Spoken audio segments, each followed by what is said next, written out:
નમસ્કાર, આપ જોઈ રહ્યા છો spark today news. Padra Ambika યુવક મંડળ દ્વારા સુંદરકાંડના પાઠનું કાર્યક્રમ યોજાયો હતો, જેમાં પરમ પૂજ્ય શ્રી અશ્વિન કુમાર પાઠક ગુરુજીના મધુર કંઠે સંગીતમય સુંદરકાંડનું આયોજન કરવામાં આવ્યું હતું। પાદરામાં અંબિકા યુવક મંડળ દ્વારા અવારનવાર ધાર્મિક કાર્યક્રમો કરવામાં આવતા હોય છે, જે ભવ્ય આકર્ષણ જમાવતા હોય છે।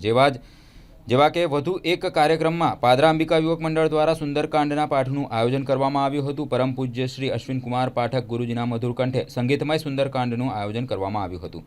અંબિકા યુવક મંડળ દ્વારા આ આયોજન કાર્યક્રમમાં પાદરાના ધારાસભ્ય ચેતનસિંહ ઝાલા, પાદરાના પૂર્વ ધારાસભ્ય જસપાલસિંહ પડિયાર સહિત બરોડા ડેરીના ચેરમેન દિનેશ પટેલના પુત્ર દક્ષેશ પટેલ સહિતના મહાનુભાવો તેમજ અંબિકા યુવક મંડળના તમામ યુવાનો સહિત નગરજનો મોટી સંખ્યામાં ઉપસ્થિત રહ્યા હતા। પરમ પૂજ્ય અશ્વિન કુમાર પાઠક ગુરુજીના મધુર કંઠે સંગીતમય સુંદરકાંડનું ભવ્ય આયોજન કરવામાં આવ્યું હતું, જ્યાં સમગ્ર પંથકમાં ભક્તિની લહેર જોવા મળી है।